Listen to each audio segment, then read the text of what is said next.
একই জমির মালিকানা দাবি দুইজনের। প্রকৌশলীর চাপে অসহায় বৃদ্ধ। ময়মনসিংহ থেকে ইলিয়াস আহমেদের পাঠানো তথ্য ও ভিডিও চিত্রে দেখুন বিস্তারিত। ময়মনসিংহ নগরীতে একই জমির মালিকানা দাবি নিয়ে দুই পক্ষের মধ্যে উত্তেজনা বিরাজ করছে। তবে অভিযোগ উঠেছে কৃষি বিশ্ববিদ্যালয়ের উপপ্রধান প্রকৌশলী মনিরুজ্জামানের বেপরোয়া কর্মকাণ্ডে অসহায় বৃদ্ধা আনারা বেগম তার কেনা জমিতে যেতে পারছেন না। তাদেরকে ঘায়েল করতে থানায় দেওয়া হয়েছে চাঁদাবাজিরও অভিযোগ। জমি পেতে উভয় পক্ষকে আদালতের দ্বারস্থ হওয়ার পরামর্শ পুলিশের। 2021 সালে ময়মনসিংহ নগরীর পলাশপুর এলাকায় স্বামীর পেনশনের 17 লাখ টাকায় 3.7% জমি ক্রয় করেন আনারা বেগম। এর আগে 2008 সালে একই দাগে 4% জমি ক্রয় করার দাবি করেন। 2022 সালে জোরপূর্বক বাউন্ডারি দেন কৃষি বিশ্ববিদ্যালয়ের যন্ত্র উপপ্রধান প্রকৌশলী মনিরুজ্জামান।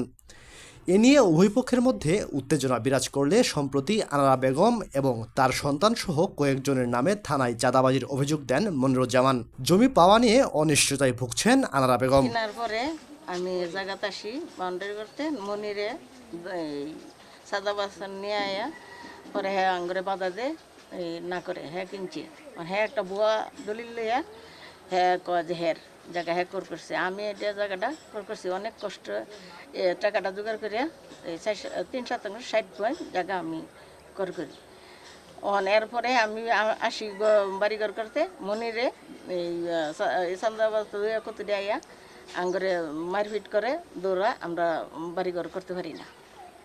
কৃষি বিশ্ববিদ্যালয়ে চাকরি করে সে তার প্রভাব দেখায় যে সে বসবে না, জোরপূর্বকভাবে এই জমি দখল করবে।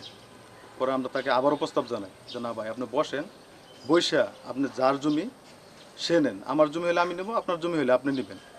সে বলে না, আমার জমি আমি জোরপূর্বকভাবে নেব, আমি কৃষি বাড়িতে চাকরি করে আমার লোক বলনে হামলা দেওয়ার চেষ্টা করে এবং কি এই বাউন্ডারি দখল করতে চেষ্টা করে। এলাকাবাসীও বলছেন জমিটি আনারা বেগমের। স্থানীয়রা জমিটি দখলের পায়তারা করছে মনিরুজ্জামান। তবে মনিরুজ্জামানের দাবি ক্রয়সূত্রে জমির মালিক তিনি, কাগজপত্র রয়েছে। আমি যতটুকু জানি অনেক দিন আগেই অর্থাৎ 2021 সালের মতো, তখন আমি এখানে ইমাম সাহেব, তখন শুনছি ওনারা জায়গাটা কিনছে। এমনকি আমি জায়গাতে আসছি, এসে দেখছি যে ওনারা জায়গাটা কিনছে। কেনার পরে আমার কাছে দোয়া চাইছে, দোয়া করছি। বেশ কিছুদিন পরে শুনি যে এই জায়গা ওনার বাউন্ডারি আরেকজনে করে ফেলছে। হ্যাঁ, এটা লইয়া উনি ওই মুড়ে অনেকের কাছে বিচার দিছে গেছে। আমি ওইখানে তখন চুল কাটতেছিলাম। হ্যাঁ, উনি গেছে, যাওয়ার পর সবাইকে জানাইছে, কিন্তু উনি বিচার পায় নাই। আলহামদুলিল্লাহ এখন কিছুদিন আগে দেখলাম এলাকাবাসী বসে ওনার এই জায়গাটা বুঝাইয়া দিছে। এখন হঠাৎ করে শুনি ওনার নামে সাদার মামলা। আমরা যতটুকু জানি যে জায়গাটা ওনারা কিনছে এবং কি ওনারা যেভাবে নিছে এটাই মনে হয় সঠিক। তাই ওনাদের বিষয়ে আরেকটা বিষয় শুনলাম যে গত 2-3 দিন আগে তা ওনারা যে জায়গাটা ওনারা নিছে, ওনারা বুঝা এলাকাবাসী বুঝাই দিছে। দেওয়ার পরে আপনার ওনাদের নামে একটা চাঁদাবাজি একটা মামলা দিছে। আর যে সমস্ত লোকের নামে চাঁদাবাজি মামলা দিছে আসলে মূলত ওদের নামে এই এলাকার ভিতরে আগে বা পূর্বে কখনো এই চাঁদাবাজির বিষয়ে কোনো মামলা মোকদ্দমা নাই। বা এলাকায় আরও লোকজন আছে, খোঁজখবর নিলে খোঁজ পাইবেন মোটামুটি ভালো, কারণ ওদের নামে অন্য কোনো মামলা মোকদ্দমা আগে নাই চাঁদাবাজির।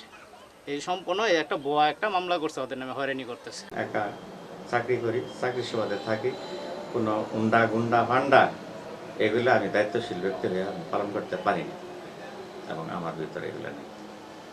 আমি কাগজপত্র মোতাবেক এই জায়গার মালিক আমি, এটা আগেও বলি, এখনো বলি এবং ভবিষ্যতেও যে জায়গায় দাঁড়াইতে হয় ওই জায়গাতে আমি বলবো এবং ওই জায়গা থেকে আমাকে প্রুফ দেবে এই জায়গা আপনার। জমির বিরোধের নিয়ে থানায় অভিযোগ করা হলে কোতোয়ালি মডেল থানার ওসি বলেন, কাগজপত্র নিয়ে উভয় পক্ষের মধ্যে ঝামেলা রয়েছে, তারা আদালতের দ্বারস্থ হলে সমাধান আসবে। কাগজপত্র ঝামেলা আছে দুই পক্ষের মধ্যে। একজনে কিনছে ভাইয়ের থেকে, মানে ভাই বোনের জায়গা। এক পক্ষ বলতেছে যে সে যেভাবে দলিল করছে উনি অতটুকুর মালিক না, বেশি রেখে দিছে। আর আরেক পক্ষ বলতেছে যে আমার জায়গা আমি বাউন্ডারি করি, এখন ওদেরকে শান্তি মতো থাকতে দিতেছে না, বাউন্ডারি ভেঙে দিচ্ছে। সবচেয়ে ভালো হয় যে যেমন ওই যে মনিরুজ্জামান যিনি বাদী, ওনার কাগজপত্র এবং ওদের কাগজপত্র দুই পক্ষ যদি বইসা দেখে নেয় একজন ভালো এক্সপার্ট নিয়ে বা আদালতে শরণাপন্ন হয়, সেটাই বেটার। আইনি সহযোগিতা চাইলে যাতে উত্তেজনা না হয় সেটা আমরা, ক্রিমিনাল অফেন্সে যদি কোনো বিষয় থাকে এটা আমরা সহযোগিতা করব। উভয় পক্ষ বসে জমির বিষয়টির সমাধান না হলে বড় ধরনের আশঙ্কা করছেন এলাকাবাসী।